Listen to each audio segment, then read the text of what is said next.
Mga kaibigan, bigyan natin ng reaksyon, opinion itong post ang balita ngayon. Trillanes ibinida na hindi umano siya takot kay Senador Marcoleta. Nagbigay ng reaksyon si Antonio Trillanes matapos ipahayag ni Senator Rodante Marcoleta na plano niyang ipatawag si Trillanes sa pagdinig ng Senate Committee on Public Order kaugnay ng mga pangyayaring naganap sa Senado noong kasagsagan ng paghahanap kay Senator Ronald Bato de la Rosa.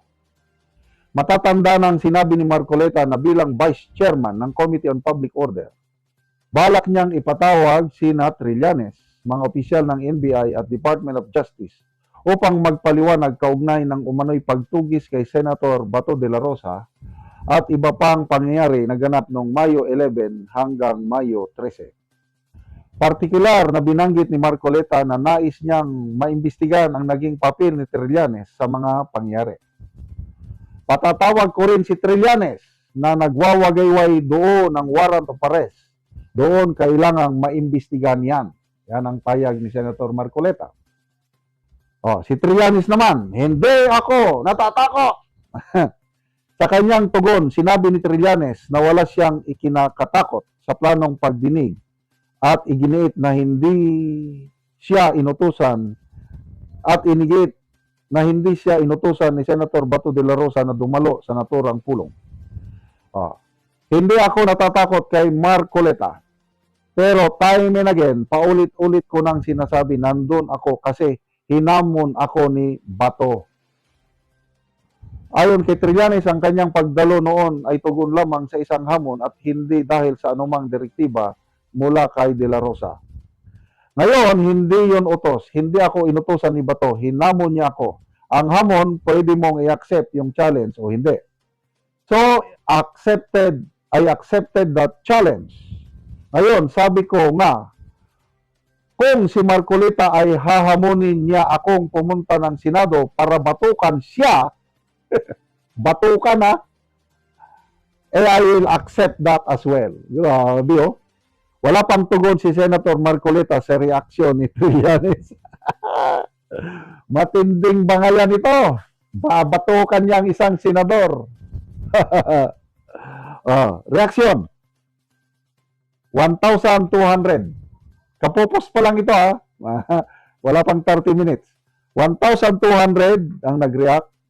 763 ang tumatawa. 252 ang galit. 191 lang ang nag-like sa payag ni Trillanes. So, mga ilang percent?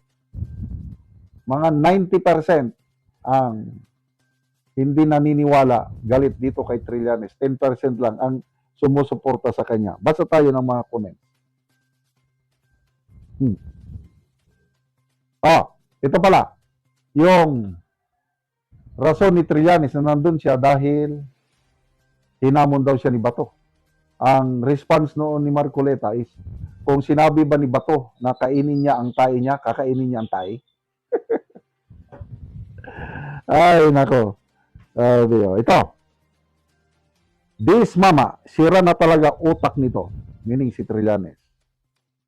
Lister Duyugan, baka iihi ito sa Senado. Cabradilla, ang layo ng sagot, bakit ka may dalang warrant? Yun, sagutin mo. Maraming ang kumo-question sa role ni Trillanes. Kahit mga PMAers, PMA graduate, mga general, kini-question. Isa dyan si ex-Senator Gringo Honasan, PMA class 1971. Anong role niya doon? Bakit nandun siya? Kasi civilian ka eh. Tapos ikaw ang magwawagayway ng ano? Kaya alam natin na, di ba inamin niya, nung bago makidnap si Tatay Digong, siya ang nagpapacilitate, siya ang kumakausap sa mga ICC investigators na pumunta dito sa bansa. Kaya malala ko yung payag ni yung economist, Madam Cora Guidote. Kung mapatunayan, sabi niya, na itong si Trillanes nakipagkutsaba sa ICC investigators, maituturing na siya na ang pinakamalalang traidor sa kasaysayan ng bansa. Yan po ang payag ni Madam Ora Guidote. At nakakapanghinayang itong si Trillanes. PMA graduate pa naman. Sinasabi ko palagi, 99% sa mga nakasama kong PMA matitino. Of course, hindi naman perfect ang isang organization. May mangilan-ilan na pasaway. Aha. So, sino bang pasaway? Bahala na kayo. Basta saludo ako, mga PMA graduates. Courage, loyalty, integrity nandyan. Of course, may mga pasaway din. So, sige. Another exciting development ito, yung papatawag. Maliban sa flood control hearing, ito naman, public order hearing. I don't know sino bang chairman. Si Bato at ang chairman hindi naman siya makakadalo dahil nagtatago. Yung vice chairman ang nag-preside ng hearing. So mag-attend kaya si Trillanes? I don't think so, hindi. Hanggang pwede siyang i-cite in contempt. O, di ba? Kasi may contempt power sa Senado. Ayan, delikado. May magtatago ring kailan kung ayaw, kahit may contempt order ang Senado sa kanya, ayaw namang tumulong ang gobyerno. Hindi wala rin. Well, please, tingnan natin. So, very exciting ang development ngayon sa ating kaganapan sa bansa, lalo ng Senado. Ang pinakaabangan ng lahat, June 4, mark your calendar. Ang katotohanan, finally, maibubulgar na, malalaman na ng taong bayan. So, mga kaibigan, batiin natin ang ating minamahal na BP Sara ng happy 48th birthday. Wow! Nag-uumapaw ang kanyang biyaya, ang kanyang kaligayahan ngayon sa pag-celebrate niya ng kanyang 48th birthday. Mamaya kantahan natin siya. Ang may regalo ko lang sa kanya is a birthday song. Umiinom pala ako ng dark chocolate as usual. So naubos na po ang ating stock kaya wala nang munang mag-order. Okay. Nasaan si BP Sara ngayon? Saan siya mag-celebrate ng kanyang birthday? Doon po sa The Hague, Netherlands. She will celebrate her 48th birthday with her father. And ito yung sinasabi kong biyaya. Bago nakulong si Tatay Digong, it's an open secret na hindi sila masyadong close. But after yung March 11 na pagkidnap sa kanya, kay Tatay Digong, inamin ni BP Sara na sabi nga niya, may sarcasm na nagpasalamat siya kay PBBM for kidnapping her father dahil naging maayos na ang relasyon nilang mag-ama. Wow. So, that's blessing. Laging nabuo, laging solid yung samahan nilang magpamilya dahil sa nangyaring ito. Ano pa? Nakikita ko, I hope magdilang anghel ako, na she is destined to become the president of the Philippines by 2020. Noong 2022, pwede na siyang magpresidente, kaya lang hindi pa napapanahon. Kaya it's God's intervention na wag muna, not yet your time. So naging vice presidente lang siya.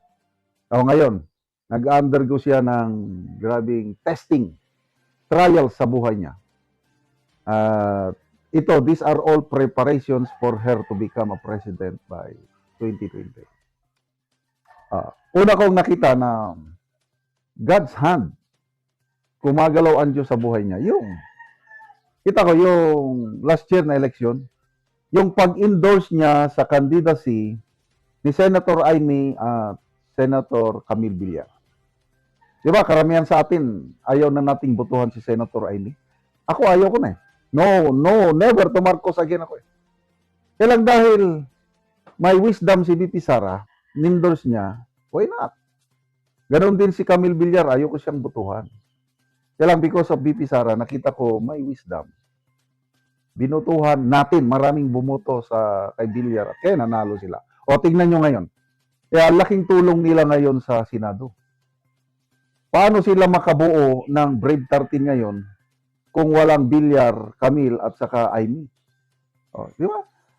Lahat 'yon, mga preparasyon sa kanyang pagiging presidente. Oh. Hindi natin inaakala magkaroon ng kudita noong May 11. So ano ngayon? Dahil may Brave 13, mas assured na tayo na mananalo si VP Sara sa kanyang impeachment trial kasi nga patas ang korte with SP Cayetano presiding over the trial. Kasi nung sa kabila pa, ay delikado tayo. Oh. Nang dahil sa Brave 13, yung term extension na pinaplano nila, no election by 2028, napigilan. These are all, to me, hand of God working in our Philippine government para maiupo niya si VP Sara as president. Oh, yung malalakas na kalaban niya sa 2028, VP Leni, Mayor Leni, and Senator Rapi Tulfo, malalakas yan. O bakit biglang umatras? Ayaw nila. Again, kung Diyos na ang gumagalaw, no one can prevent it. Dahil it's God's will for VP Sara to govern. So bakit inalaw ng Panginoon na mag-undergo siya ng trials ngayon? Para mas ligon, mas matindi siyang pinuno by 2028. Dahil nakita niya na yung pang-aapi, nakita niya yung bad governance, and that will fire her na mangulo with from the heart righteousness. Kaya magiging mas mabuti siyang presidente by 2028 kaysa yung nung 2022. Yun ang nakikita ko sa ating minamahal na VP Sara. Kaya happy birthday, President to be Inday Sara Duterte. May God bless you in your family. At ito na yung sabi ko, basta birthday, ang naisip ko is, ang buhay natin hiram sa Diyos. Ito ang paborito kong kanta every time na may mag-birthday ako o birthday ng mga kaibigan ko. Hiram sa Diyos ang ating buhay. Ikaw at ako, tanging handog lamang. Di ko ninais na ako'y isilang. Ngunit salamat kahit may buhay. Ligaya ko na ako'y isilang.